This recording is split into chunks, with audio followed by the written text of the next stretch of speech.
ay palaging Boy Scout, no, at Girl Scout. Kaya kung sino yung hindi available, mayroon kami kaagad mga rescue. So ganoon paghanda, no, yung paghahanda din namin, hindi lamang sa aming pangsariling buhay, kundi maging sa mga iba't ibang aspekto ng buhay, no, maging sa aming kapwa. At lalo-lalo pa ngayon, no, so dapat sa mga panahong ito, labis yung ating paghahanda talaga na kailangan. So by the way, ako nga pala si Dr. Joy Villahermosa, no? Isa akong professor. Nandito ako ngayon sa Riyadh, Saudi Arabia, kaya karamihan sa ating mga audience ngayon ay taga-Saudi. At alam ko na mayroon ding mga nasa Europe, nasa Pilipinas, at gaya nga ng banggit kanina, no? Ng ating CEO Tess, nung nagtanong si Mr. John Afable, no, na bakit ito ay international, dahil nga tayo ay binubuo ng iba't ibang binubuo ng mga Pilipino sa iba't ibang panig ng mundo, no? At mayroon din nga tayo mga kasamahan dito na kung saan nakapag-asawa ng ibang lahi, nandyan din sila para sa atin. Okay? So ano nga ba itong ating pinaka-campaign sa mga panahong ito ng IMG? Ang ating po tuturo nito ay upang bigyan ng sapat na kaalaman ng ating mga kapwa Pilipino sa mga usaping pang-pinansyal. Dahil alam natin na napakarami na kung saan ang iba ay halos ginugol na, lalo-lalo pa mga OFW, sa iba't ibang parte ng mundo na kung saan tumagal na ng mga ilang dekada. At maswerte lamang yung mga ibang nakapaghanda at natuto ng mas maaga na kung saan ay pag-uwi na ng Pilipinas ay nagkaroon ng magandang buhay pa rin na naipagpatuloy yung mga buhay na kanilang dinanas nung sila ay mga OFW pa. Subalit mayroon din namang mga Pilipino, no, mga OFW na umuwi sa Pilipinas, ay gaano man karami o kalaki ang pirang kanilang naiuwi, halos wala ring napuntahan at hindi rin tumagal sa kanilang mga kamay. At yon ay unti-unting nawawala. Sa katunayan nga dyan, ako ay maraming kakilala na mga OFW, mga kaibigan mismo. No, naging kasama ko pa mismo dito sa trabaho. Nung umuwi, halos hindi na nga inabot ng 2 taon yung kanyang napakalaking pirang na iuwi dahil nasa Saudi sa loob ng 6 na taon, 36 years. Ang isa naman ay nasa 35 years. So dalawa sila, no? So practically they have spent more than half of their lives as OFW at napakaganda ng trabaho. Pero dahil nga sa kulang sa kaalaman na kung paano i-handle ang kanilang mga pira, ayun, no? So parang nung dumating sa Pilipinas ay parang bula na unti-unting nalulusaw ang kanilang mga hard-earned income, no? Sa habang panahon ng kanilang iginugol bilang mga OFW. Kaya dito, maging tayo ay OFW o hindi, dapat nating matutunan ang mga tamang pamamaraan ng pag-iimpok, no? Pag-iipon at paghanda para sa ating mga future. So, ito nga pala, no? Okay. So, kasi kung ating titingnan, no? So, yung buhay natin talagang ganito ang nangyayari. No, maging saan mang parte tayo ng mundo, patuloy ang ating cycle ng buhay na kung saan trabaho ng trabaho, no? Madalas ang iba sa atin ay ginugugol ng mahigit sa 10 oras ang kanilang mga oras para kumita, para mabuhay ang kanilang mga pamilya. Subalit sa kabila noon, ang kanilang pagsusumikap ay halos, no? Dahil kulang sa pagmamanage ng kanilang mga income, ang kanilang mga kinikita ay napupunta lang halos sa mga bills, no? At kadalasan pa diyan, ang iba ay siyempre, lalo pa kung medyo bata-bata pa, no? Kahit na maganda yung kinikita nila, ay yun, halos iginugol sa mga lifestyle nila, na kung saan ang laging nasa isip ay ang paggagasto, no? So, ibig sabihin, maliban sa mga immediate na napapuntahan ng ating mga kinikita sa mga bills natin, ay ang iba gustong i-enjoy ang buhay agad. Yan tinatawag natin mga instant gratification, no? Na kung saan doon gusto lang i-enjoy, no? Kaya palaging sinasabi namin na kung saan ang panahong ito, lalo pa kung tayo ay OFW, hindi pa ito yung panahon na tayo ay magdiwang. No?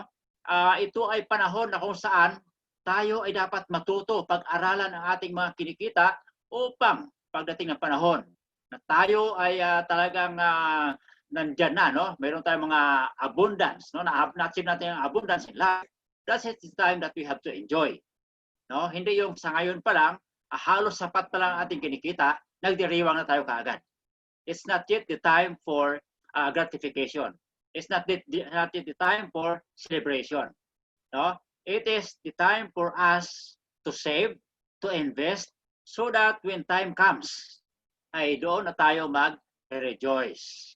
No? Lalong-lalo pa kung tayo medyo may edad na ngayon, dapat mag-isip tayo na mabuti dahil isa sa mga pinakamalaking paggagastusan ay yung ating retirement. Kaya as a result, no, dito wag nating iubos kaagad kung ano mga kinikita natin para igasto ng gasto. Kaya madalas, ito ang ating napapatunguhan, walang savings. Napakarami, walang savings. No? And with that, ang iba naman ay nalubog din sa utang. No? Nalubog sa utang. So, yon ang mga nangyayari sa ating mga kasamahan, no, sa buhay nila. At ito ay sa halip na maitawid yung kanilang mga sinasahod, yung kanilang mga kinikita hanggang sa katapusan o sa susunod na sweldo na babaon sa utang. Okay? So, okay with that, no? So kasi ito yung pinakatawag nating cycle, no? Rat race cycle. Rat race cycle. Na kung saan, madalas sa atin ay yun ang nangyayari. Trabaho, gasto, trabaho, gasto. Okay? So, kasi nga, the reality is that ito, yung mga no? Ito ba myth lang or talagang reality? Kasi nga sabi, many good people, no? Many good and hardworking people fail. Smart people fail. Young and old people fail. Teachers fail. No? Tulad namin. Accountants, yung ito mga accountants ka, they also admit that they also fail. Engineers and doctors fail. So, in other words, that there is no exemptions. If we are unable to manage our resources, our income, we will most likely fail. So, walang exemption dyan. So, kaya dapat, dito ay mapaghandaan natin. Maging tayo ay malaki ang sinisweldo, malaking kinikita, maganda ang buhay natin, but we need to prepare for the future. Kasi nga, hindi lahat ng oras ay oras ng gratification. Hindi lahat ng oras ay celebration. Hindi lahat ng oras ay tag-init. Mayroong mga oras na darating sa ating buhay na tag-ulan. No? So tulad ngayon, may consider natin ang tag-ulan dahil una-una, maliban sa tag-ulan nga sa Pilipinas siguro ay talagang itong pandemya, no? Pandemic is one also of the rainy days in our lives. Okay? Ito mga tao na ito, hindi naman lagi gusto na sila ay mag-fail sa buhay. But they do, no? Because they fail to plan. So, and manage their personal finances. Kapag tayo ay hindi natin i-plano ng maayos ang ating buhay, so we will most likely fail doon sa ating mga chosen endeavor. So kaya dito, no, itinuturo natin upang magkaroon ng sapat na financial education. Kasi yung mga tao na kadalasan ay nagpe-fail sa kanilang mga buhay, these are the people who lacks financial education. No? Kaya nga ngayon, no? So kung naunawaan natin yung bakit nagkaroon ng integration sa DepEd curriculum, no, sa ating high school, it is because the government, no, was able to see the value or the importance of financial education, financial literacy, na kung saan ito ay urgent need na ngayon ng ating mga kabataan at their young age for them to be able to understand, no, how to prepare for their future, how to manage the income whenever they land for a job. Okay? Now, these people, no, so ang problema kasi they don't know where to begin. They don't know what they need and don't know the basic financial concept. Kaya nagpe-fail sila. Kaya rito, ituturo natin yung mga basic financial concept. Kasi nga, sabi nga ni Robert Kiyosaki, if ito ay nakikilala natin, no? At ito ay kilalang-kilala ng mga entrepreneurs. No? So itong author ng Rich Dad Poor Dad, yung author ng Retire Young, Retire Rich, no, na libro. Ito si Robert Kiyosaki. Sabi niya, money without financial intelligence is money soon gone. So dapat, no, financial intelligence sa kailangan natin for us to be able to protect our income, to protect our future, to protect our resources, to protect our families, no, and loved ones. Kaya now, tulad nito, can you just imagine, no? So parang mahirap isipin na kung saan napakababa ng percentage, no? When it comes to financial quotient, ang mga Pilipino ay nakakuha lamang ng 53% financial quotient. Ibig sabihin, ang kaalaman ng mga Pilipino tungkol sa mga usaping pang-pinansyal ay napakababa. Bagsak tayo, no? So kung tayo nag-aaral, for us to be able to pass a certain course or subject, we need to have 75% passing grade para tayo ay ma-promote, no, into the next level. So dito, napakababa. So, ibig sabihin, bagsak. Kaya madalas sa mga Pilipino, pagkatapos pala ng sweldo, actually, nangungutang na kaagad. Pagkatapos ng sweldo, wala ng pera, naubos na. No? So dito, yun ay isang patunay talaga na kung saan ang ating financial quotient ay napakababa. Kaya ito ay kailangan nating matutunan, no? Itong ating training na ito dahil ito ay talagang napakahalaga para sa atin. Regardless of whether you are professional or ikaw ay hindi nakapag-aral, kasi nga sa mga nabanggit ko kanina, yung mga iba't ibang profession na yon, no? So they are actually highly intellectual people, mga teachers, doctors, engineers, accountants, no? So they belong to those people who failed in their finances. Kaya, at saka, kung titingnan natin, no? So, ito yung mga statistics ng mga retirees natin. Pag nagre-retire, can you just imagine, only 2% of all retirees, ibig sabihin, no?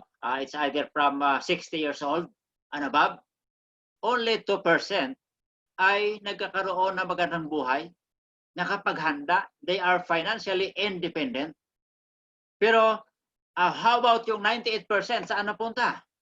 23% daw ay nagtatrabaho pa kahit na-retire na. No? Which is true.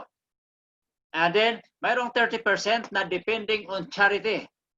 Ayan, nakakapila. No? So, nagipag-away pa para matanggap itong yung social amelioration, no? Yung SAP. So, nagipag-away para makatanggap, pumipila sa charity, pumipila sa PCSO para makahingi ng mga suporta o tulong. Okay? To sustain their life needs while their retirement years. Or else, ito, ang 45% ay doon. It's either nakasiksik doon sa mga anak nila or sinusuportahan ng kanilang mga anak, no? Na kung saan lahat ng mga needs nila ay inaasa na. No? So dapat tapusin na natin yung ganong pananaw, no? Kung yun ay nangyayari sa ating mga henerasyon na ngayon, na tayo ay tumutulong pa sa ating mga magulang, so since ito ay natutunan na natin at ma-share natin sa mga anak natin, so we should not put the burden, no, into our kids whenever, especially if they will have their own families already, at kung tayo ay tumanda na. No? So para naman ma-enjoy nila yung kanilang mga buhay. At kahit paano yung mga kinikita nila, no, ay ma-save nila sa ibang bagay. Makapag-prepare sila ng maayos sa future nila, sa future ng kanilang mga anak. Instead of sharing doon sa mga old age parents, no, yung part of their income para sa medicine, para sa lahat ng mga gastusin ng kanilang mga magulang na nakatira, no, sa kanila or sinusuportahan nila. Can you just imagine, 45%, no, almost half, no, nakadepende sa kanilang mga anak. Okay? So, of course, we cannot blame, no, yung mga parents natin, sa panahon nila noon, wala kasing financial education. At nung tayo ay nag-aaral, wala ring financial education. Now, since that financial education becomes available anywhere, everywhere, and especially it is now being offered in school, siguro we have to stop, we have to nail it now, no? Na kung saan ay bigyan naman natin ng magandang peace of mind, no? Yung future generations. Okay? So these people did not plan to fail, but they simply failed to plan. Okay? So kung naiplano, ibig sabihin ng lahat yung ating future, no? Yung ating pagtanda, ay magkaroon tayo ng magandang buhay. No? At sama-sama ang buong pamilya ay magkaroon ng katiwasayan sa buhay. Okay. Ito ang ating kumpanya actually. This is what we represent, IMG, no? International Marketing Group. Ito yung ating kumpanya na kung saan we are a financial services company in the financial industry. No? So ito, meron tayong opisina doon sa Kings Court Building 1 sa Chinorosis Avenue sa Makati City. So ito yung ating opisina sa Makati. So, but ang primary focus natin is to educate every Filipino. No? Tuturuan sila. Tuturuan about Filipino upang matutunan yung tamang pamamaraan ng pag-i-invest. Tamang paraan ng pag-save ng kanilang pera para tuturuan sila kung paano ibawasan yung pagiging gastador, no? At kung ano mga kinahihibangan nila sa buhay na kung saan palaging sa isip ay gumasto, no? So I hope that after the end of my training, so we will be able to internalize, no, the value of the hard-earned income na nakukuha natin sa ating mga trabaho. Now, our purpose here is to assist people who wants to help themselves achieve financial security through financial education. So that's why we are here, teaching everyone in building a solid financial foundation. Kasi sa pag-build ng financial foundation, we will not only be focusing into one particular aspect na kung saan doon natin ibubuhos yung ating mga kita. No? Kasi karamihan sa atin, because we are miseducated about finances, no? Maaring tayo sabihan na nating kaibigan na ganito ang dapat na gawin sa sweldo natin, ganito ang dapat na paghahanda natin, no? Ay doon natin binuhos lahat ng ating mga hard-earned income. Kaya nga sa ng mga sinasabi ng mga financial gurus, no? Sabi nga nila, do not just put, no, an egg into one basket. Ibig sabihin, ganoon din sa ating mga pinaghihirapang pera, sa ating mga income. Kung tayo ay may gustong ma-achieve sa buhay, may gusto tayong i-invest, no, mga projects, huwag nating ilagay sa isang project lang, sa isang negosyo halimbawa, no, yung ating pera. Kasi ang possibility noon, kung nakapunta lang sa isa, no, maaring pag nagkaroon ng problema, yung particular na industry na pinasok natin, malamang madadamay. No? So tulad ng isang itlog, pag bumagsak ng isang basket, lahat na laman ng basket ay mababasag lahat. Okay? So that's why we are teaching everyone here to diversify. No? Ikalat natin yung ating investment. We have to diversify. So para kung sakaling halimbawa ang isang negosyo na pinasukan mo medyo mag-fail, no? Kung saan mo na ilagay ang a part of your income, so doon ang isa ay pwedeng gumana, pwedeng tumubo. Okay? Now ang pinaka-vision ni IMG is actually to bring the secrets of the wealthy. Nandito kami ngayon upang dalahin, ipakita sa inyo, no? Ang ano ba mga sikreto ng mga mayayaman? Bakit sila ay patuloy na yumayaman? At kumpara naman sa atin, no? Sa mga average person, sa mga average earners, sa mga low earners, people who are living below the poverty lines. Bakit? Ang hirap umangat sa buhay. Bakit ang hirap pa rin ang iba? It is because of what? Because we lack of knowledge. We do not know the secrets of the wealthy. Pero kung alam natin yon, sama-sama tayong aangat tulad nila. Okay? And what we need now is simply to know, no, the right information. Pag natutunan natin ang right information na yan, we will also become wealthy. If we will not get rich, at least we are wealthy. No? So whichever. What's important there is that pag natutunan natin ang kanilang alam, lalago ang ating kabuhayan, magiging magaan ang ating future, no? At hindi tayo habang buhay na kung saan kayod ng kayod habang buhay. at yung ating mga kinikita ay halos hand to mouth na lang, no? Hand to hand or whatever ang tawag niyan.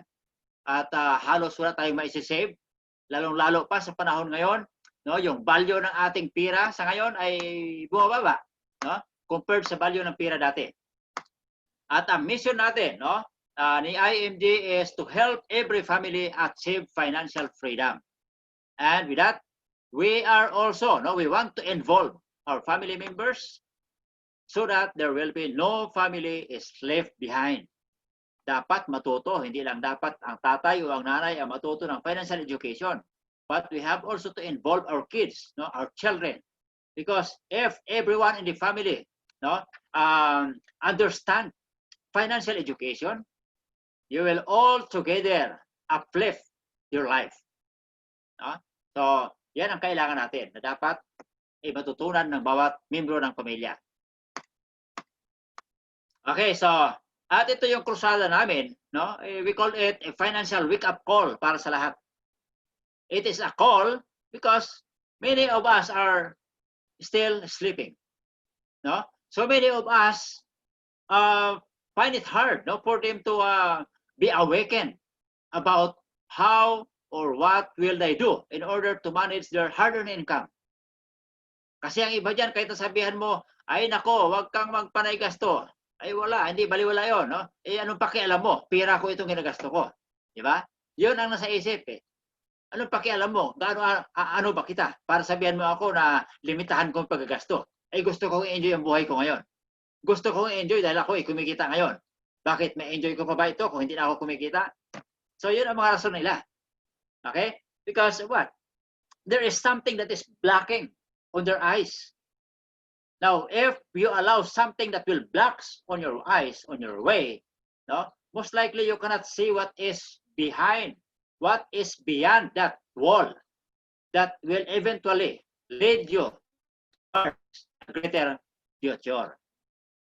Okay? So, dito ang aming call, no, aming krusada is to help change sa mga Pilipino na pagiging spender na yan into a saver or to become an investor. So, napakalaking bagay, no? So, matuto man lang kayo kung paano mag-save, masaya na kami doon. Matuto kayo mag-invest, masaya na kami doon. Because it is our commitment. It is, I think, because this is a crusade, no? So, we will do this. We'll do it with all our heart to educate everyone, to keep everyone awakened and learn the secrets of the wealthy people. Okay. Yun. So, ang kailangan para natin, no? So, is that we must learn for us to control our future. Kung tayo ay niwala na our future is in our hands, so dapat tayo mismo, wag nating ipagkatiwala yung ating hard-earned income, ang ating kapirahan sa ibang mga tao. Kasi, alam mo na nangyayari, dahil karamihan, no, sa mga nai-scam, yun sila ang mga taong maaring hindi nag-research, kulang sa kaalaman sa finances, kulang sa kaalaman kung paano palaguin ang kanilang kapirahan, kaya ipinagkatiwala sa ibang tao. No? Dahil ipinagkatiwala sa ibang tao yung kanilang kita, so most likely, paano mo pa makokontrol? Will you be in control of your income? Will you be in control of your money, the flow of your money? If you will just leave it to other people to manage your money? So, most likely, wala. Now, if we believe that our future is in our hands, at tayo ang gumagawa ng pera natin, tayo ang kumikita, meaning, dapat tayo rin ang magsisave ng ating pera. At matuto rin tayo kung paano palaguin ang ating pera. We must learn how to accumulate our money. And, of course, we must learn how to protect our hard-earned income. Dahil kapag hindi mo na-proteksyonan ang iyong kinikita, yan ay parang tubig lamang, patuloy ang kanyang pagdaloy, no? Doon sa malawak na karagatan at na kung saan ay hindi mo na makokontrol yan. Okay? And what we need to do in order for us, no, to control our future is simply understand how money works. Kung alam natin kasi kung paano, no, yung sekreto na ang pera pala ay pwedeng magtrabaho para sa atin. So, That's the secret of the wealthy people. Kung bakit sila ay hindi buong buhay nila nagtatrabaho sila. Maybe in the start, they work so hard, but after achieving or attaining certain success in life, they stop working. And then they let their money work for them. Kasi kung alam natin yan, no? Ang pera ay nagtatrabaho yan. Ang pera can work even beyond 24 hours. Kung tayo, ang oras natin sa pagtatrabaho ay limitado lang, maybe we are limited to work only in just 8 hours, 10 hours, 16 hours. Pero ang pera can work even 1,000 hours a day, depending on how we manage, where we keep and put our money. That generates more money. And with that, dapat natutunan natin at tinuturo namin dito for you to become your own money manager. Gusto ba natin na tayo ay maging money manager? Siyempre naman, kasi tayo nang naghanap buhay, so dapat be our own boss. No? Kasi pira mo yan pinaghirapan mo, dapat ikaw yung boss. Huwag mo na ipagkatiwala pa sa iba. Okay? So, and then, ito yung mga ginagawa ng tama, no, na pag-save ng pera natin. Kasi ang iba, no, ang ginagawa ng pag-save ay pag nagsweldo, gasto agad, no? Gasto agad. Ang tamang formula ay hindi ganoon. Dapat pagkatanggap mo ng sweldo mo, mag-save ka kaagad ng 30%. Ngayon, kung hindi pa kaya ang 30% at the start, so at least nakapagtabi ka. At least na-secure mo na kaagad certain portion of your income to be saved para hindi na magalaw yon. And then, the remaining money, yun ang pagkasyahin mo sa mga gastusin mo. Pero kung sa ngayon, halimbawa, you are already committed. Now, you already have commitment sa mga projects mo, halimbawa, na kung saan 80%, no, will go to your projects, to your investments, and to your expenses. Okay lang. You can still save 20%. Kung hindi pa kaya 20%, habang medyo mabigat pa yung mga responsibility, at least, no, inuna mo munang magtabi. Regardless of how much you save, what's important there is you must have saved certain amount of money. Okay? So, kasi nga sabi ng pira, if you save me today, I will save you tomorrow. Okay? So, kaya yun, dapat i-save natin ang pira para tayo naman ang i-save niya in the future. No? So, tingnan mo ngayon, ang hindi nakapag-save, nag-pandemic, na-save ba sila ngayon ng pira? Wala. Kasi nga, hindi sila na-save ng pira, kaya hindi sila na-save ng pira ngayon during this time of pandemic. No? Kaya, problema. Okay. Kaya sasabi namin na kung saan when building a solid financial foundation, tulad ng pag-build ng isang bahay, na dapat kapag nagpatayo ng isang bahay, no, it must be built, no, on a strong foundation.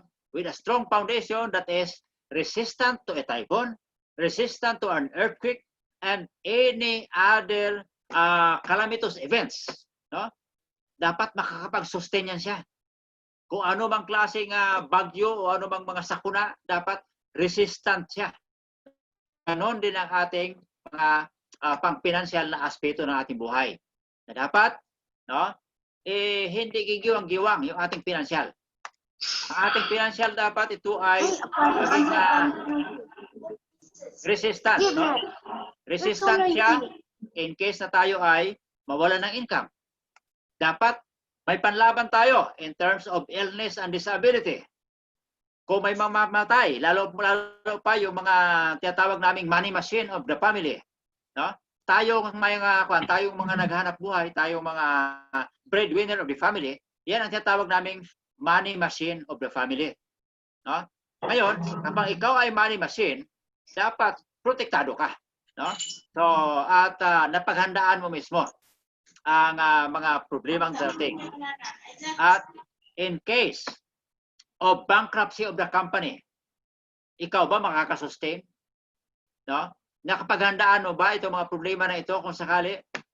Tulad ngayon, tayong mga nasa Saudi ngayon, hindi po ba napakarami ang nawalan ng trabaho sa atin?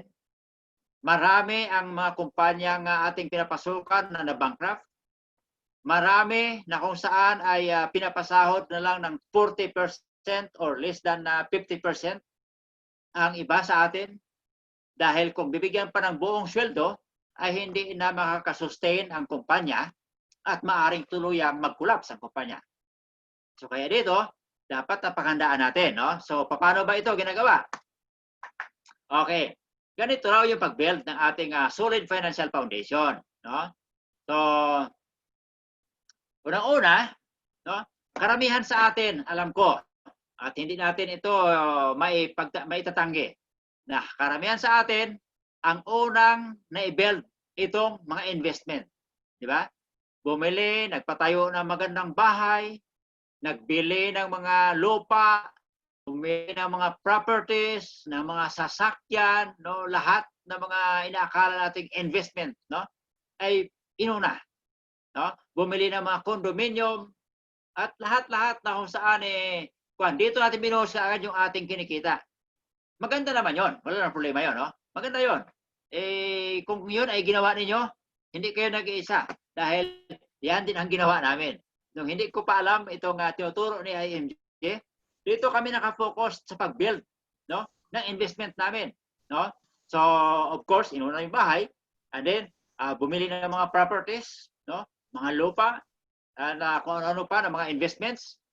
So, yun ang inuna namin.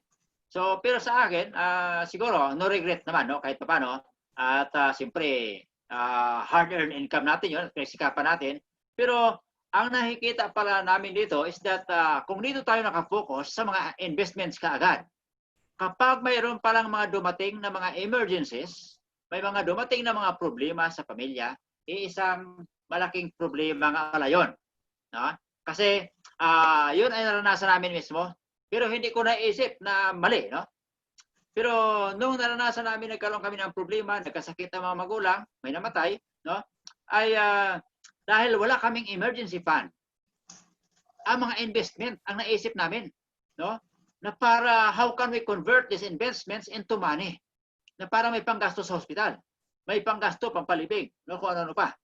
So, kasi nga kulang sa emergency fund or walang emergency fund.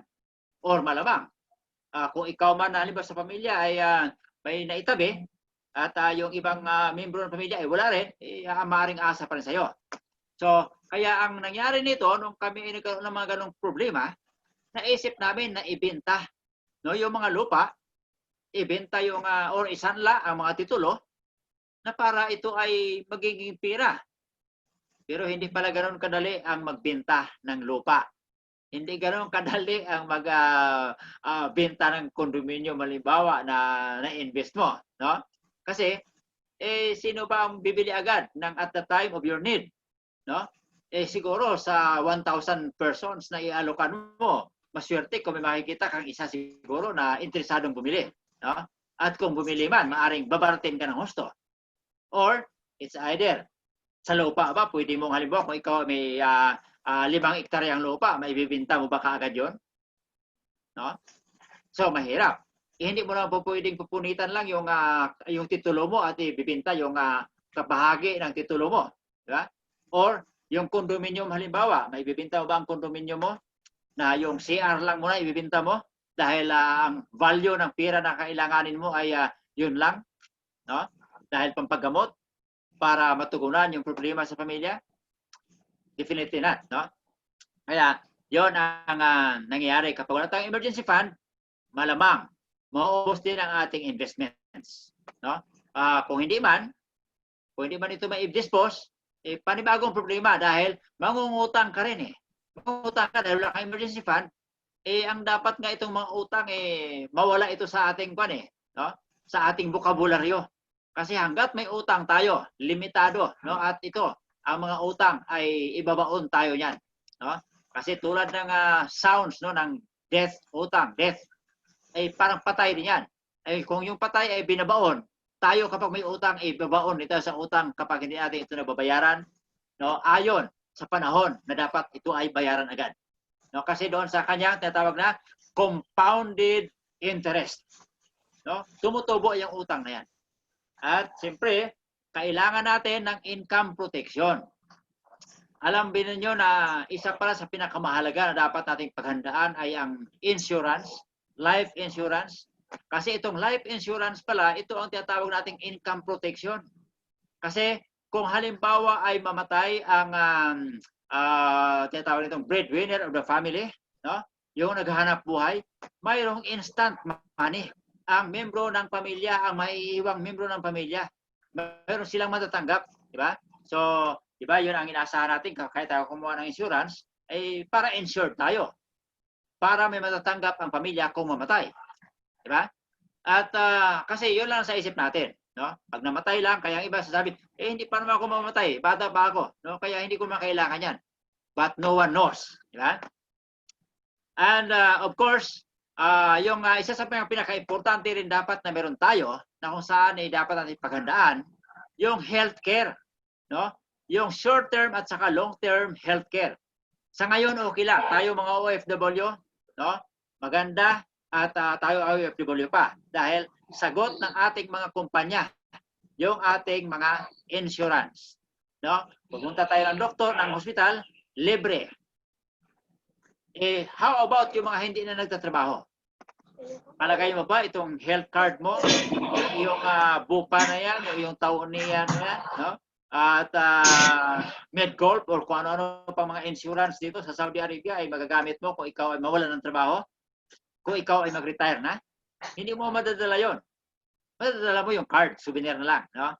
Pero yung laman noon, blanco na yon. No?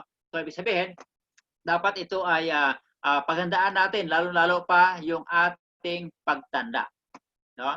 Kasi pag tumanda tayo, ang pinaka-problema ay wala tayong panggasto sa kung saan, kung tayo ay magkakasakit. Okay? So, ngayon, ang pag-build ng solid financial foundation ay hindi dapat pala inuuna itong sa itaas. We have to build it, right? No, build it strong and we have to build it from the ground up. Ibig sabihin, ganoon, para matibay, no? Kasi kung ganoon bang posisyon yan, malamang matutumba, gigiwang-giwang ka. Diba? So, dapat unahin natin, magkaroon tayo ng health card, no? Para siyempre ma-maintain yung ating kalusugan, no? Habang tayo sa trabaho, mayroon tayong protection, at when we get older, mayroong magsusupport sa atin kapag tayo ay tumanda na, may pampapagamot pa rin tayo. At dapat itong income protection, mayroon tayong insurance, just in case na bigla kang mawala sa mundo ang breadwinner of the family, mayroong instant money na matatanggap ang pamilya.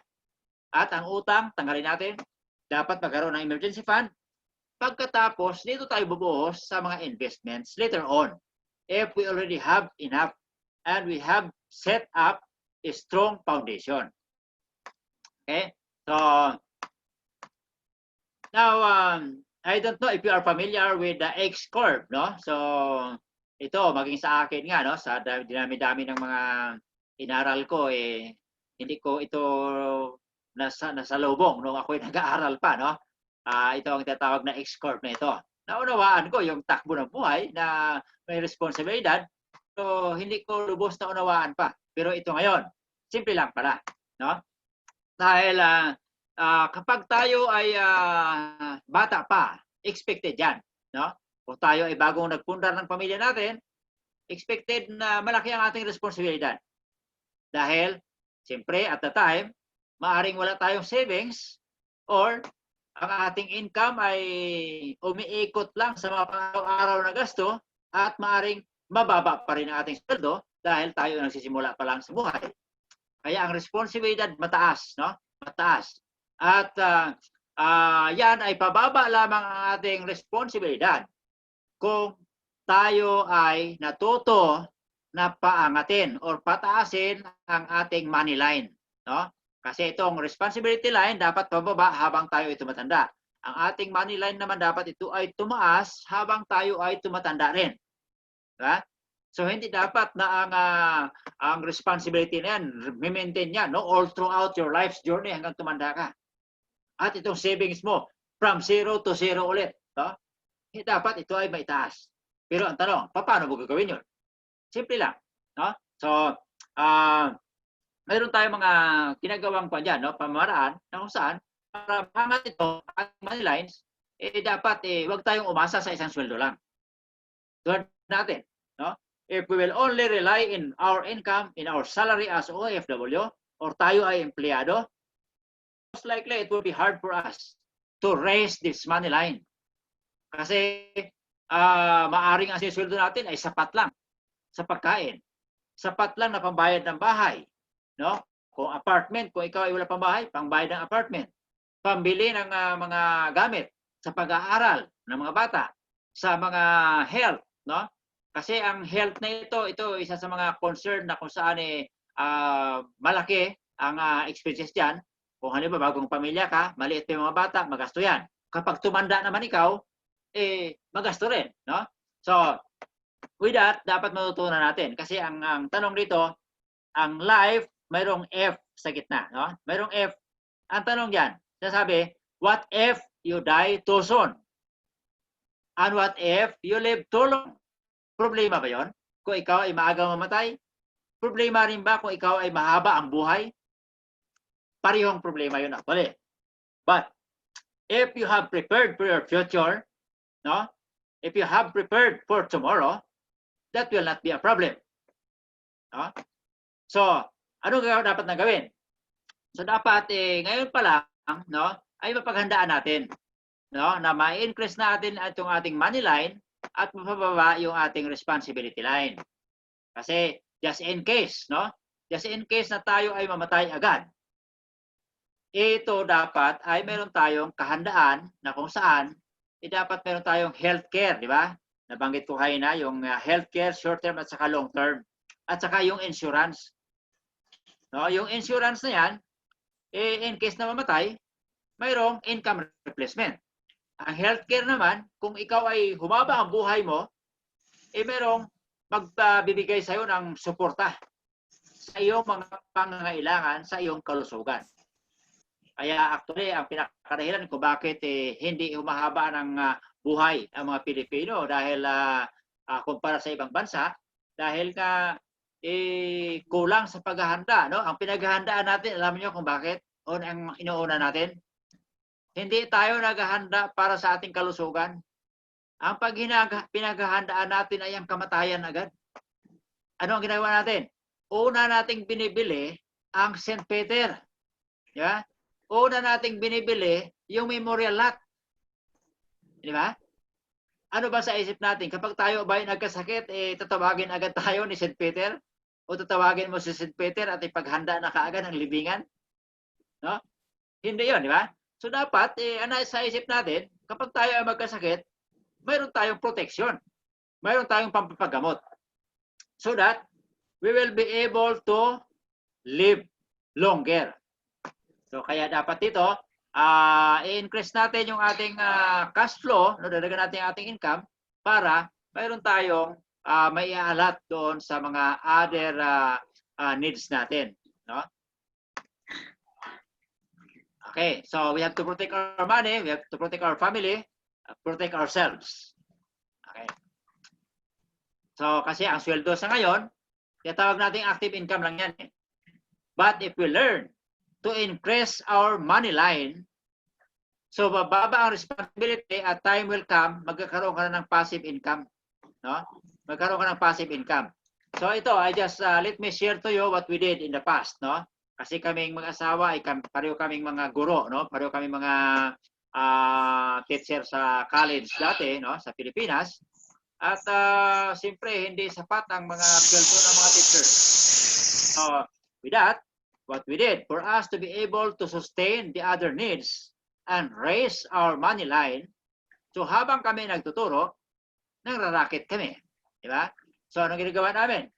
So, nagkaroon kami ng karinderya para mayroon kaming dagdag na income. Kung nung wala namang karinderya, mayroon kaming mga inaangkat na mga kalakal. Like for example, that we have a neighbor coming from Mindoro. No? So, habang kami sa Muntinlupa, may dumarating mga produkto, let's say mga saging. Sasaluhin namin, dibibenta namin. Mga rambutan na yan, ipapasa sa amin by kaing, no? Ibibenta namin, i-repack namin. Lansones, kung ano pa, no? At hindi kami nawawalan palagi ng mga tinatawag na sideline, no? Extra income. Nung kami ay patuloy dahil matagal-tagal din kami nagtuturo sa kolehiyo, hanggang sa pinasok namin ang iba't ibang klaseng mga hanap buhay, no? At pati itong pagbibenta ng mga bigas din, nagkaroon kami ng mga bigasan din, no? So, sa madaling salita, yon ang nakatulong sa amin para ma-uplift yung aming life status. Bakit? Kasi dahil doon sa aming mga extra money, sa aming extra income, nakatulong yun sa aming mga asawa upang kami ay mapalaki rin ang aming sweldo. Sa anong paraan? Nakapag-aral kami. Habang kami nagtuturo, nag-aaral din kami. Nag-masters, nag-doctorate. No? So, at the time, tumataas ang sweldo ng pamilya. But if you don't have other sources of income, patuloy na itong savings mo, zero-zero yan. Or itong responsibility mo, sustain. So hanggang ganoon, diretso. Kapag hindi kasi nagkaroon ng intersection, yung Manila, yung kuan mo na, yung lines na yan, that will be a problem. Yung responsibility mo, tuloy, ganoon. Ang iyong savings, ganoon din sa baba. So, ibig sabihin, that will be a problem. And you will not be able to have your passive income in the future. So, kaya, tatanda ka, trabaho pa rin. Okay? So, ito kasi ang nangyari sa atin, pag tayo ay may mga sasakyan, may mga bahay, hindi po ba tayo ay bumibili ng mga insurance sa bahay natin, bumibili ng insurance sa mga sasakyan. Ang purpose natin noon, kung bakit nagkaroon ng insurance, ay kung masira ang sasakyan, kung maaksidente, may pangbayad. Di ba? Pag nabayaran ang sasakyan na damage, or ipangbibili ng sasakyan na bago. Replacement siya, di ba? Replacement na tawag noon. Ang bahay kapag nasunog, kapag naka-insured, mayroong pangbayad at ikaw naman ay may magagamit para pampatayo ng panibagong bahay. Ay how about tayo? Bakit hindi tayo nagpapabigay, hindi tayo kumukuha ng insurance sa ating mga sarili? Tayo ba ay bakal na hindi masisira hanggang kailanman? Kaya ganon? That's why we don't need protection. Kaya dapat pala, kailangan din natin ng insurance. Di ba? Kung ang sasakyan, ang purpose ng insurance para pa-repair. Ang tao kaya, pag nagkasakit, o namatay, o naging disabled, anong gagawin natin kung hindi naka-insured? Wala, di ba? Kaya that will be a problem ng pamilya na may iwan kung hindi naka-insured, especially ang ating money machine in the family. Kung tayong mga nagtatrabaho, mga breadwinner of the family, ay hindi naka-insured specifically, no? Pag namatay, naging disabled, lifetime na problema ito ng mga pamilya nating may iwan. Pero kung may insurance, mayroong tinatawag na income replacement. Okay, ano ba income replacement? Nagtatawag. Halimbawa, kung ikaw sa ngayon ay may trabaho, no, sa Pilipinas, ang sweldo mo ay 20,000 pesos a month. Pagkatapos, siyempre, pag-compute ng income replacement niyan, no, yun ang gagamitin mo para bumili ka ng insurance. So with that, sa 20,000 times 12 mo lang siya, 240,000 ang sweldo mo sa isang taon, di po ba? So times mo sa 10 years.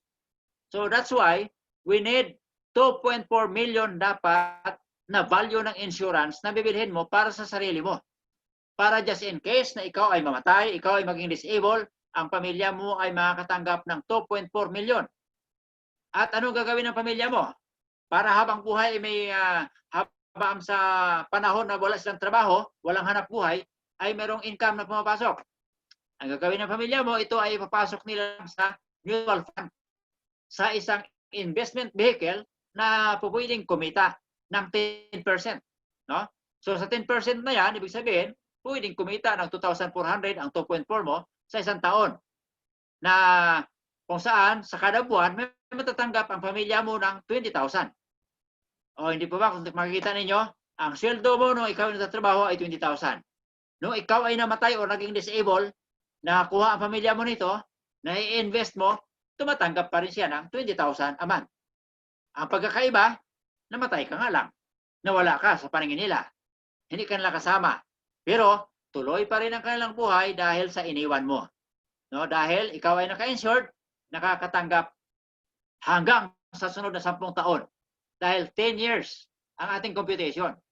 So at least kung medyo maliit na yung anak mo nung iniwan mo, eh merong gagastusin ng asawa mo sa loob ng 10 taon na makapaghanda siya, no? At hanggang sa makapagtrabaho or hanggang sa kung saan yung mga anak mo ay pwede nang magiging independent na rin, no? Na kung saan di mo na kailangan papaliguan, papabihisan or whatever, no? Na makapagtrabaho na yung asawa. Okay? So, yan tatawag nating income replacement. So, ganoon din kung tayo ay mag-retire, may computation din tayo sa pagre-retire, no? Although dito meron tayong mga separate na session sa retirement at saka sa ating income replacement na yun na tinatawag. Meron tayong mga separate na trainings. So, pero just to give you an idea, kung tayo ay nagtatrabaho 20,000, idodoble mo lang, no? Ang dapat na paghandaan mo kung ikaw mag-retire. Para ang purpose nito, let's say mag-retire ka ng 60 years old, para kung ikaw ay mabubuhay pa for the next 20 years, kung ikaw ay mayroong 4.8 million, i-invest mo lang siya sa mutual fund na magbibigay sa'yo ng interest na 10%. So at least, sa isang taon, meron kang interest na 480,000 or monthly, makakatanggap ka pa rin ng 40,000 pesos. Okay? So as simple as that. So, but it's just a matter of preparation. And the specific and more detailed discussion will be given at separate session about retirement and retirement planning, no? And then paano ba, no? So making money to earn more for your retirement. So ang ating katuwang dito ay ang oras, yung time, pera at saka yung interest. Ibig sabihin, nakaka-anchor dito sa time. Kaya mas maganda kung ikaw ay bata pa, nagsimula ka na mag-invest, mahaba ang panahon, malaki ang kikitain mo, mas malaki ang kikitain ng pera mo. So that you will be able to enjoy life earlier or while you are young, at hindi mo na kailangang kumayod pa ng todo hanggang sa ikaw ay magtanda, dahil ang pera sa iyong pagtanda ay siya na mismo magtatrabaho para sa iyo. Okay? So, let us understand itong rule of 72 ni Albert Einstein. Kasi dito, ito yung secret. Alam niyo ba na ito ang sikreto ng mga mayayaman? Rule of 72. Bakit? Kasi kung ito raw ay naintindihan natin, hindi tayo magtatrabaho for life.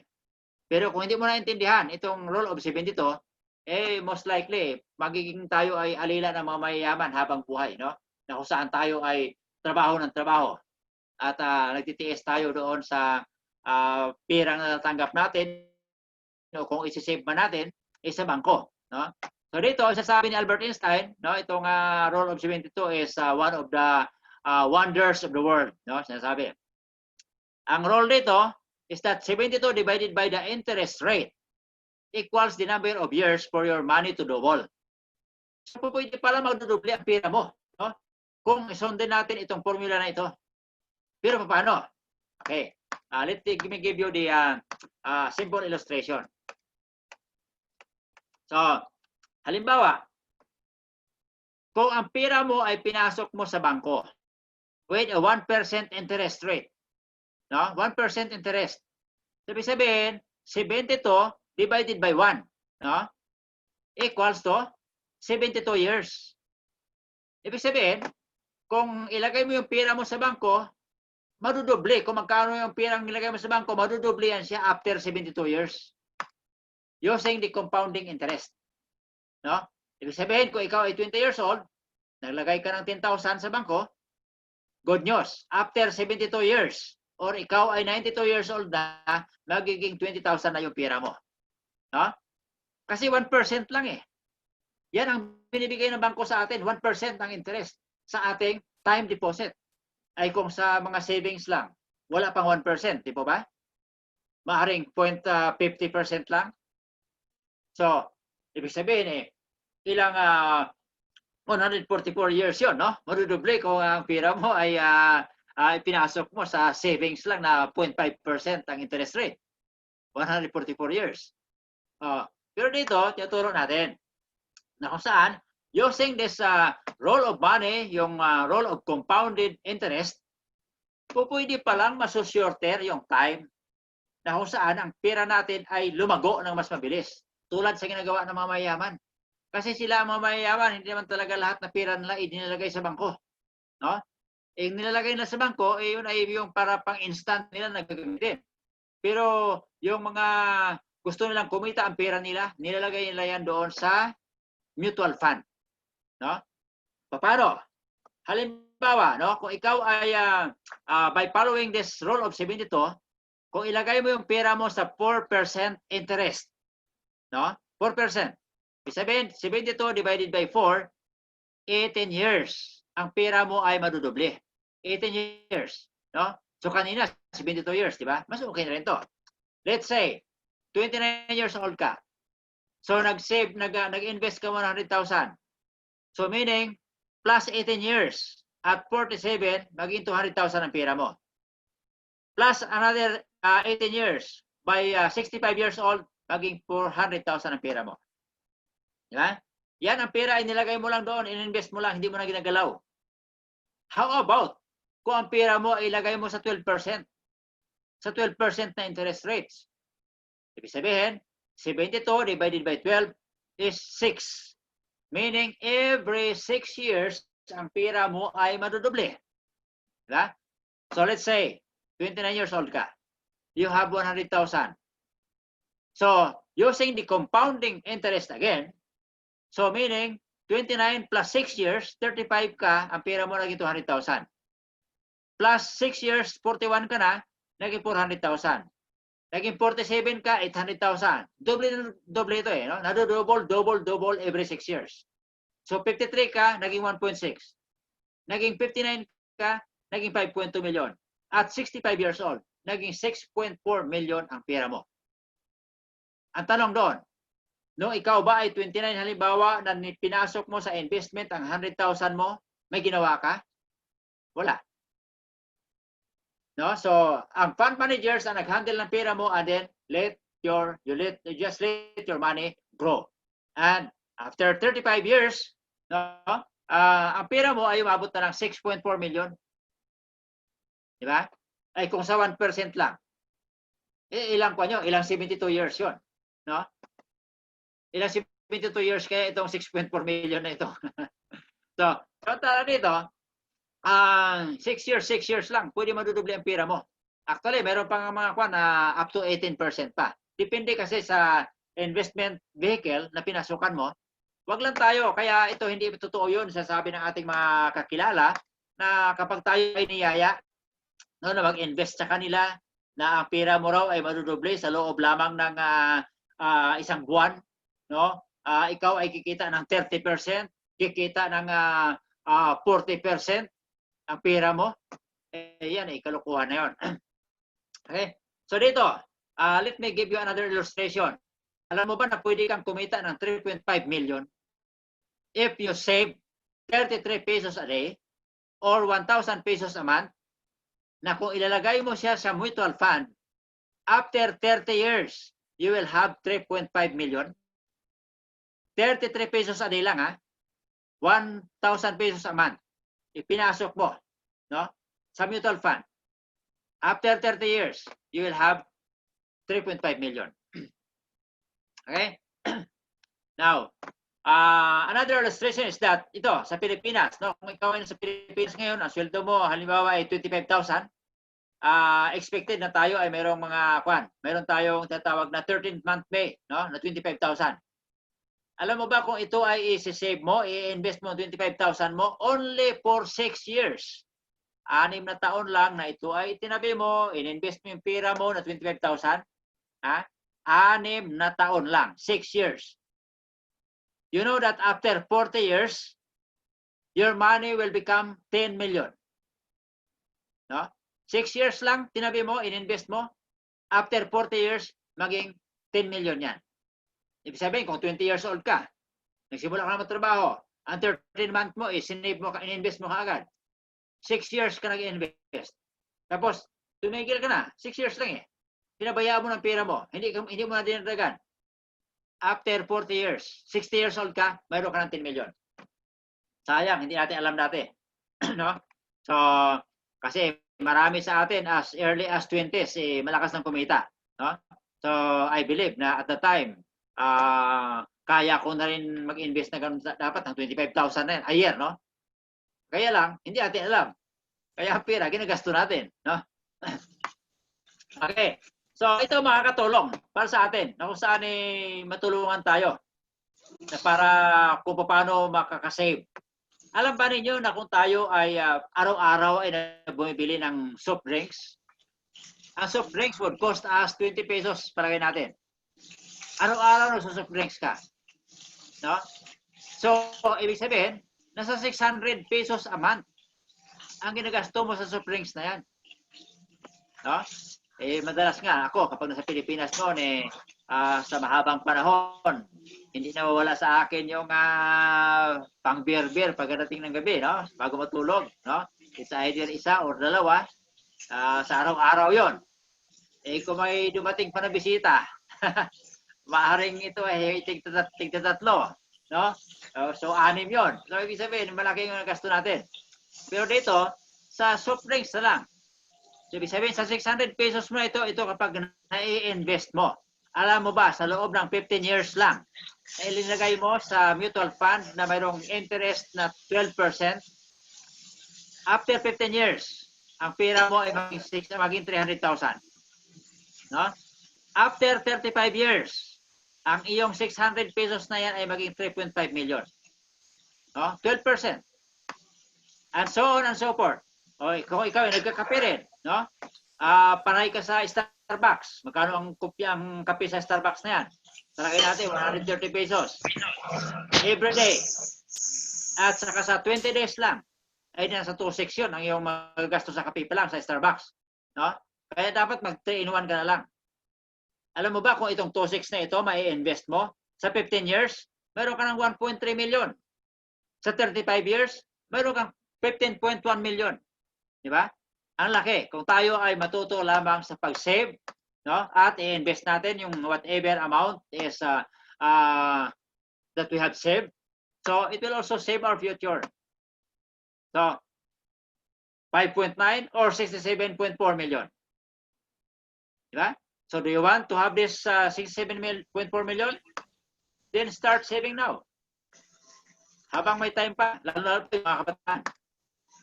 Okay. Ano ba ginagawa natin sa ating mga spare time? Puro ba tayo ay natutulog lang? Mahaba sa 10 oras ang tulog? Or ginagala natin yung ating mga oras na mga bakante? Kasi, palagay natin na tayo ang ginugugol natin sa ating pagtatrabaho ay 10 oras. 8 oras sa aktual na trabaho, 1 oras balikan o 2 oras sa pagbabiyahe. Halimbawa, kung ikaw yung sa Manila. And then, tulog mo 8 hours.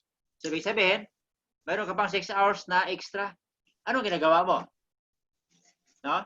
So, dito, kung alam natin gamitin itong ating spare time, alam mo ba na itong spare time is one of the most valuable time that will help us increase our cash flow. It will help us generate more income. Gaya na sabi ko sa inyo, ako, sa totoo lang, even ako ay OFW, no? Tulad kung ano yung ginagawa ko sa Pilipinas pa noon na panay ang racket, no? Hanggang ngayon, yun pa rin yung ginagawa ko. Bakit? Nung dumating kami sa Saudi, bagamat maganda yung trabaho, nagawa ko ng paraan pa rin. Dahil ako ay dating membro ng isang health company sa Pilipinas, pagdating ko rito, ginawa ko pa rin part-time. No? So, nagbibinta ako ng mga health products dito sa Riyadh. O kahit pa paano, hindi ko na kailangan pa na let's say kumita ako ng palagay natin na 2,000 mo lang kada buwan. No? Riyals. Extra income yun. No? So more than pa nga minsan. So, sa ngayon, no, pagkatapos yan, another na ginawa ko, ayun, naging property consultant ako, additional income pa rin. So, ibig sabihin, hindi ako nawala ng mga hindi ko sinasayang yung aking mga spare time. No? So, I always value my spare time na para kumita. Kasi alam ko, napakahalaga na yun ay makakatulong para madagdagan yung ating mga kinikita. At itong spare time na ito, magbibigay ito sa atin ng additional cash flow. Okay? So, sa inyo, saan ba napupunta yung ating mga spare time? Yung ating mga oras na kung saan wala tayong ginagawa. Kaya dito, sa amin, yung turo namin, para mapalago yung ating pira, yung nasabi ko kanina, 12%, 4% na yon. Ito yung ating business, no? Ito yung ating partner natin, partner ni IMG, na kung saan ito yung mga business partners, no, mga financial services na kung saan dito pwede tayo mag-invest dito. Pwede kang maging investor, no? Na kung saan pwede mo ilagay yung pira mo sa investment, no? So, pwede sa insurance, pwede sa real estate, no? So dito, as member, napakalaki ng binibigay sa amin, no, na benefits. So, dito kapag kami ay nag-invest ng pera namin through this investment company, no, sa mutual fund, sa stock market, wala kaming ibang binabayad diyan. Libre yung aming load, no? So, kapag kami pumasok ng 1,000 pesos a month, 1,000 yung i-credit ko sa aming account, no? Na kung saan, yun ay mag-earn ng interest. Meaning that we have all the access in these different companies, no? Sa kuna ito, may mga discount, no? So, tulad sa akin halimbawa, kahit nandito ako, siyempre may sasakyan ako sa Pilipinas, kumuha ako ng insurance dito sa isang kumpanya na to. Kung kinumpara ko sa dati kong kinukuhaan ng insurance, car insurance ko, nakatipid ako ngayon. Dahil ako ay member ni IMG, nakatipid ako ng halos 3,000. No? So, ibig sabihin, doon pa lang sa discount pa lang panalo na ako. No? And for a while, no, I will be giving you some other specific details about this company. Okay. Ito sinasabi natin. Dalawa lang kasi ang ating patutunguhan sa buhay. No? Ang tanong ay, what if you die too soon? And what if you live too long? Sabi nga, kung tayo ay maagang bawiin, mayroong insurance dapat. Kasi ang insurance, ito ay instant money. Kung tayo ay mabuhay na matagal, dapat mayroong investment at saka long-term care na para matugunan yung ating mga pangangailangang pang-medical pag tayo ay tumanda. No? So, kaya dito, para maganda raw yung pinakapundasyon, no, sa financial aspect natin, no, na isa sa mga katulong na outright na makakatulong sa pag-build ng ating solid financial foundation, dapat meron kang kukunin mo isang investment ay meron siyang healthcare, meron siyang life insurance, may investment fund siya, at saka meron siyang investment. At ano ito? No? So, ito yung tatlo na ito. No? Itong tatlo na ito yung pinaka sa isang product lang natin ay pasok na kaagad. Ibig sabihin, ito yung magiging makakatuwang natin agad. No? Isang product, ngunit ito ay magbibigay sa atin ng short and long-term healthcare. Mayroong income protection dahil mayroon siyang insurance at mayroon siyang investment. No? Na kung saan ang investment side niya, yun ang mag-generate, nagbibigay ng interest. No? That after several years ay mayroon ka matatanggap. No? Okay. At ang iba na ito, will just follow. No? Simply increase your cash flow para mabayaran ng utang, magkaroon ng emergency fund, at least nakapagsimula ka na kaagad, no, na mag-avail ng ating 3-in-1 na investment. Ano ito? Ito ngayon ang sasabi ko. Itong Kaiser Health Builder. Itong Kaiser natin, ito yung pinaka-special na product namin na kung saan, no, pag kumuha ka nito, babayaran mo lang sa loob ng 7 taon, no? And then, it will give you protection for the next 20 years. Mayroon na siyang insurance na kasama, mayroon siyang healthcare, at mayroon siyang investment. Okay. At, no, so sa madaling salita, ito yung magbibigay sa atin ng protection. Kasi, ang problema natin kapag tayo ay nagkasakit, lalo pa sa Pilipinas, karamihan sa atin ay nagkipagsiksikan dito sa charity. No? Bihira yung napupunta sa ward kasi mahal ang bayad. Lalo pa sa executive. Kaya, ang madalas sa atin, medyo sa halip na humaba ang buhay, napapaaga. No? Bakit? Kasi nga, nung pumasok ka rito, no, siksikan palagi, at maaaring hindi lahat maasikaso ng doktor or kulang sa facilities dahil nag-aagaw-agawan sa mga facilities nito, eh malamang ang ibang mga kuwan ito, mga pasyente mag-decide na uuwi na lang, no? At kapag umuwi ka, malungkot 'yan. Pumasok ka rito, isang sakit mo, pag umuwi ka, maaaring maging 3 na o higit pa dahil nagkahawa-hawa na, di ba? So, kaya 'yun ang isa sa mga percentages na kung saan ay yung chance na magkaroon tayo ng maraming sakit at mas mapaaga ang buhay, no? So, pero kung tayo ay mayroong healthcare, mayroon tayong insurance, mayroon tayong investment, protected tayo, no? Makaka-enjoy naman natin na kung saan ay kung ma-hospital ka, no? Mapupunta ka sa isang magandang kwarto at same time, sigurado may magagasto ka sa pag-hospital, no? Dahil doon sa ating healthcare, sa ating Kaiser. Ito nga yung Kaiser, natawag natin na 3-in-1. 3-in-1. Insurance, healthcare, at saka investment. Insurance, ito raw mag-protect sa pamilya mo, no? Kasi instant money. Ang healthcare will protect yourself, no? Habang ikaw ay nagtatrabaho, magkasakit ka, may pang-hospital ka.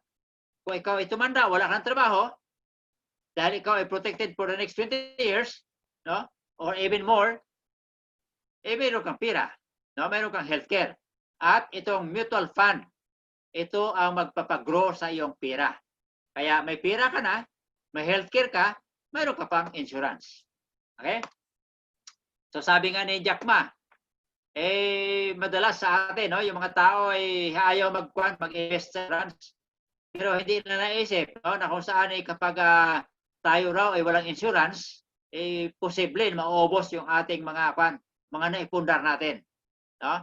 So kasi sabi niya, wala naman daw talagang walang nababankrupt na kung tayo ay bumili ng insurance. Pero kapag hindi ka bumili ng insurance, ay posibleng mababankrupt ka dahil sa gastos sa hospital, no? Okay. Ito nga, sabi ni Charo Santos, no, ang insurance ay tanda ng pagmamahal. Kaya kapag mahal mo ang pamilya mo, magkaroon ka ng insurance dapat. Okay? So, ito ngayon, ang pinakasolusyon natin, no, sa new industry ay ang mutual fund. Kasi ang mutual fund, mayroong 4 na cornerstone ito, no? Mahalagang aspeto niya. So, ito ba ang mutual fund? Itong mutual fund kasi mayroon siyang growth, no? Pero kung ang pera mo, safe ang pera mo dahil ito ay handle ng mga tinatawag na financial no? Manager, fund managers. Tax advantage. Ito ang mga actually hindi natin alam na tayo ay in-encourage ng gobyerno natin na mag-invest sa mutual fund, no? At saka yan ay walang tax kasi. And of course, ang mutual fund is, of course, will give us the protection. Okay. Ito yung ginagawa natin sa mutual fund. Ito kami. No? Ginagawa namin, ito, nag-i-invest kami rito. Nag-i-invest kami rito. Kami ay partner ng Jollibee. Partner kami ng PNB. Partner kami ng Meralco. No? Partner kami ni GMA. Oh, dati nga si ABS-CBN pa, no? So, ibig sabihin, ito ay mga matatatag na kumpanya na kung saan partner namin sila. Ang aming ginagawa ay bumibili lang kami ng share sa stocks, no? Bumibili kami ng share sa stocks or we just put our money into the mutual fund. Kasi dito sa mutual fund, ownership, investor tayo, no? Investor. Unlike ko tayo sa bangko, ang tawag sa bangko ay mga tayo, depositor lang, no? So dito ay partner tayo ng malaking kumpanya. Gusto ba ninyo maging partner kayo na ni Jollibee? Alam niyo ba na kaming mga investor dito ay kapag kayo ay kapag punong-puno palagi si Jollibee, maraming mga customer, masayang-masaya kami. Bakit? No? Habang kumikita si Jollibee, kumikita kami. Diba? So, 'yun ang pinakakuan. Habang ang iba rito ay panay gasto ng internet, no? Pasalamat kami dahil no, sa Smart at saka sa Globe or sa kuryente, nandiyan ang Meralco. Malaki ang kuryente ninyo ay kahit paano, no? So, kumikita kami doon dahil kami ay partner nito. Okay? So, pero ang kagandahan na nito sa amin, habang kami ay nag-invest dito, gaya na sabi ko kanina, kung magkano ang pera, halimbawa sa buwang ito, nag-invest ako ng 1,000 sa Jollibee, napunta sa Jollibee, no? Kasi ang pera natin diversified yan eh. Halimbawa, nag-invest ka ng 1,000 ngayon. Papasok yung pera mo buong 1,000 yon. At yun ay ikakalat. Maaring 100 na punta kay Jollibee, 100 sa PNB, 100 sa Meralco, 100, 100. Ibig sabihin, nakakalat ang ating pera. We call it diversification. No? So, tulad nito halimbawa, yung si ABS-CBN, nung time na nag-invest ka, no? Biglang nagsara. Walang problema. Kasi kung sa 1,000 pera mo, tig 100 na punta kay ABS-CBN, ang 900 mo kumita pa rin. Diba? Yan ang pinakapaliwanag namin doon sa tinatawag nating don't put your egg in one basket. No? Ito ang ginagawa ng mga bangko. Ito ang realidad Ito ang ginagawa ng mga bangko. Ang mga bangko, ang pera natin, di ba? Pag pinasok sa bangko, pinapatubuan ng bangko yan sa atin ng 5%, 0.5% to 1%. At ang bangko naman, ang ginagawa, no? Pinapasok nila yung pera natin dito sa mga government securities, sa commercial papers, sa stocks and equities. No? Pinapasok nila. Tapos, ang bangko ay kumikita ng 12%. No? Diba? Kaya pag ikaw ay pumasok sa bangko at nagdeposito ng pera mo, pasalamat din sila kasi kumikita sila. No? So ngayon, kung ikaw ay IMG member, tuturuan namin kayo mag-invest dito sa mutual fund. Kasi sa mutual fund, the same process ang ginagawa ni bangko, no? Pinapasok dito sa bangko sa gobyerno para kumita ng 12%. Itong mutual fund naman, kung ikaw ay member, no? Ito ay tawag sa iyo shareholder. Ang pera mo ay kumikita ng 12%. So with that, kung ano yung kinita ng mutual fund sa pera mo, ito ay ibabalik sa iyo, 12%. No? So kumita ka.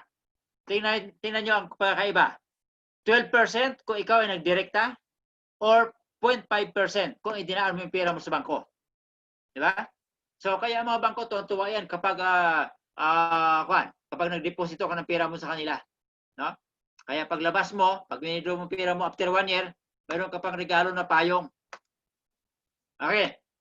So dito ngayon, ang gawin natin lang is just become a member of IMG. Pag ikaw ay naging member, you will have all the access, no? Into the different products, services, including the trainings that we are providing. So, to be a member, kailangan lang ng membership na lifetime. One-time lifetime membership na 5,500 pesos. Or, $175 kung ikaw ay international member. No? Philippine membership or international membership. Pagkaiba niyan, ganito, no? So, you have all the access. Ang gagawin mo lang, no, ang ginagawa namin ito is that you will get educated in all aspects of personal finance. Tuturuan namin kayo tungkol sa mutual fund. Tuturuan namin kayo sa stock market. Tuturuan kayo doon sa iba't ibang aspekto, no, ng pag-i-invest. Okay? So, tuturuan namin kayo maging entrepreneur, maging negosyante. And you will have access to hundreds of financial products and services. Mayroon kang matatanggap na mga trainings at saka support. No? So, kasi ganito yan. Now, kung ikaw ay member, unang-una, mayroong free education, unlimited free education na ituturo namin sa inyo. No? So, tuturo namin kung paano ka magtipid, paano yung mag-invest, paano paghandaan ng future, paano mo maiwasan na yung halimbawa kung ikaw ay may mga property, no? Na ito ay in case mawala ka sa mundo at hindi magaway-away yung mga anak mo, no? Ituturo namin 'yon. At paano ka makaiwas doon sa estate tax na tinatawag sa mga properties, no? At lahat na kung anong gusto mo matutunan tungkol sa paghahanap buhay, sa pagnegosyo, sa pagtitipid, ituturo namin 'yan. Okay? And then, dito rin, bibigyan namin kayo ng libre na financial check-up. Di ba tayo, kung tayo ay may sakit o may nararamdaman sa katawan, ay pupunta tayo sa doktor, ay nagpapacheck up tayo? Ngayon, hindi natin alam pala na dapat din palang i-check up yung ating bulsa. Di ba? Nasubukan na ba ninyo lumapit sa mga financial advisor at sabihin na i-check up mo yung bulsa ko? Kung hanggang kailan abutin ang pira ko ito? So dito malaman namin, based on your savings, based on your assets and liabilities, malalaman namin yan. Kung hanggang kailan, no? Kung ang cash flow mo ay positive or negative, malalaman namin yan kung magkano ang kakailanganin mo kung ikaw mag-retire. Depende sa edad mo ngayon. Mako-compute namin yan. Ikaw, alam mo ba kung magkano ang kailangan mo? Let's say, mo ay 50 years old ngayon at mag-retire ka 10 years after, magkano ang kakailanganin mo for you to be able to survive for the next 20 years? Ituturo namin yan. No? So, may tatawag na financial check-up. Libre yon. At kung ikaw ay member, automatic ikaw ay makakatanggap sa Manila Bankers Life, no, na insurance na up to 300,000. Depende, no, sa posisyon. Kasi from 100 to 300,000 personal accident insurance covered ka kapag ikaw ay naging member ni IMG. Sabihin, doon sa membership mo na lifetime na 5,500, mayroon ka ng 100,000 agad, no, na personal life insurance. Lifetime yan, no? So, for as long as your membership is active. And then, itong Fidelity Life, magbibigay rin, no? May binibigay ang Fidelity Life. Ito sa life insurance naman, na 50,000 pesos. Lifetime rin yan siya, no? Pero, magbabayad ka lang dito ng 500 pesos. Pero hindi na masama, di ba? 500 pesos. At least may life insurance ka. Saan ka makakita ng insurance na 500 pesos in lifetime? Tapos 50,000 ang coverage.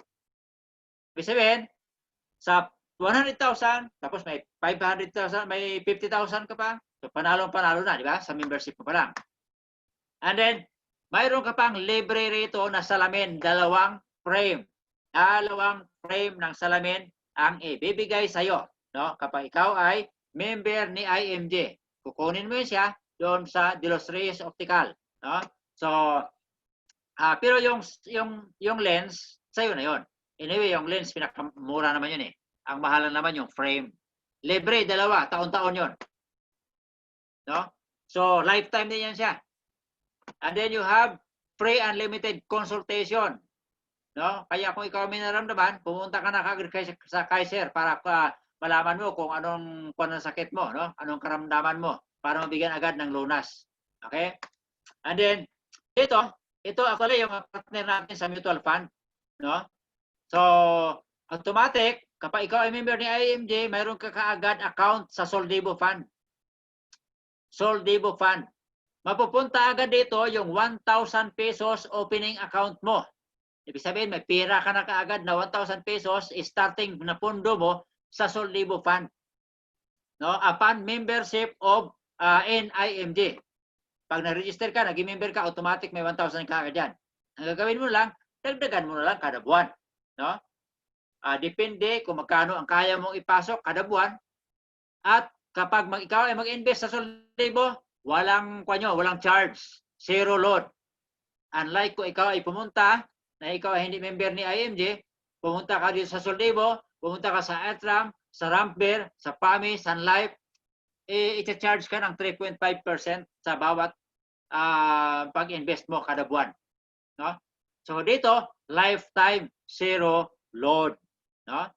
At dito naman, ito nga, no? So yung 1,000 na automatic na kasi ang ating pinakakuan dito ay yung Ramper. No? Itong Ramper, ito yung tinatawag na broker na siya ang nagpapatakbo, no? At dito sa ating mga mutual fund. Okay?